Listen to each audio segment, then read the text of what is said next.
الله وحده لا شريك له وأشهد أن محمدا عبده ورسوله لا نبي بعده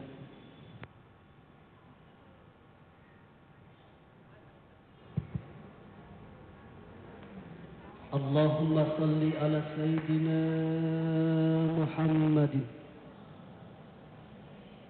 Mudah-mudahan Allah takdirkan kita semua yang hadir dan pemirsa yang ada di seluruh tanah air mendapatkan syafaat dari baginda Nabi Muhammad sallallahu alaihi wasallam. Kita semua bisa berziarah ke makam Rasul dan Allah takdirkan kita semua masuk ke dalam surganya bersama baginda Nabi kita Nabi Muhammad sallallahu alaihi wasallam. Amin ya rabbal alamin. Ikhwatal iman yang dimuliakan oleh Allah, timbul satu pertanyaan. Untuk apa sih Allah turunkan para anbiya, para rasul ke muka bumi ini? Allah turunkan para anbiya, para rasul ke muka bumi ini. Dari Nabi Adam sampai Nabi Muhammad itu tujuannya sama, tidak beda. Allah turunkan Nabi Adam alaihi salam. Nabi Adam diperintahkan oleh Allah untuk memerintahkan kepada umatnya sujud kepada Allah, bukan sujud kepada Nabi Adam, dan Nabi Adam bersama-sama dengan umatnya sujud kepada Allah.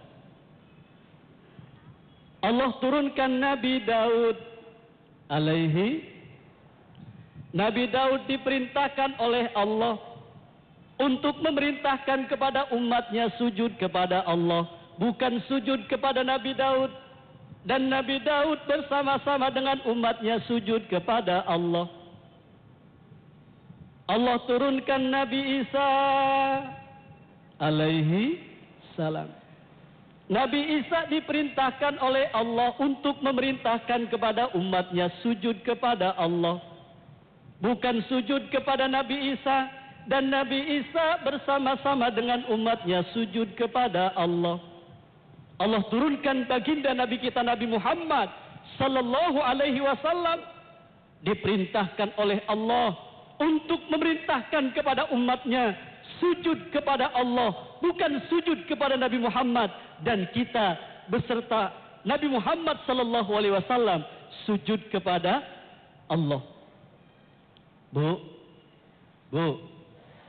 kalau kita lihat dalam sejarah, Rasul itu seorang pemimpin dan seorang kepala rumah tangga yang sangat romantis dengan istri-istrinya.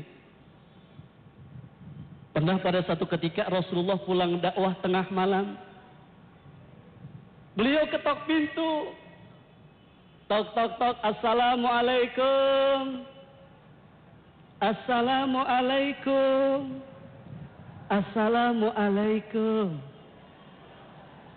Rasul itu kalau ngetok pintu ngucapin salam semakin lama semakin lembut. Coba bandingkan dengan suami ibu kalau istrinya nggak dengar, kira-kira ngetok pintu semakin lama semakin lembut atau semakin keras?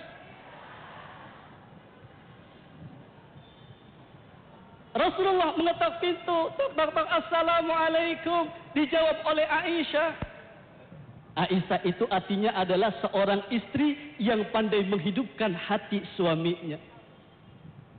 Aisyah menjawab salam Rasulullah. Aisyah sama dengan ibu-ibu, pengen dimanja, pengen membangun suasana romantis dalam rumah tangga. Beliau jawab salam Rasulullah. Waalaikumsalam. Aisyah membukakan pintu. Kemudian apa yang dilakukan oleh Aisyah? Aisyah ngumpet di balik pintu.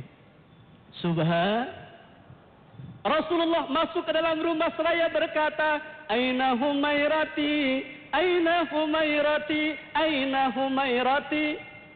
Mana istriku yang pipinya kemerah-merahan? Mana istriku yang pipinya kemerah-merahan? Mana istriku yang pipinya kemerah-merahan? Ibu-ibu yang ada di depan saya tolong jawab, pernah nggak dipanggil oleh suami begitu?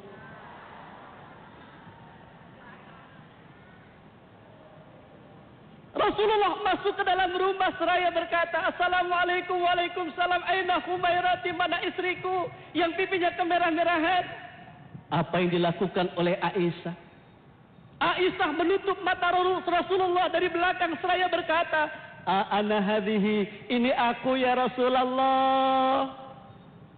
Apa yang dilakukan oleh Rasulullah? Rasulullah membalikkan tubuhnya, kemudian memeluk Siti Aisyah. Kemudian mencium kening Siti Aisyah.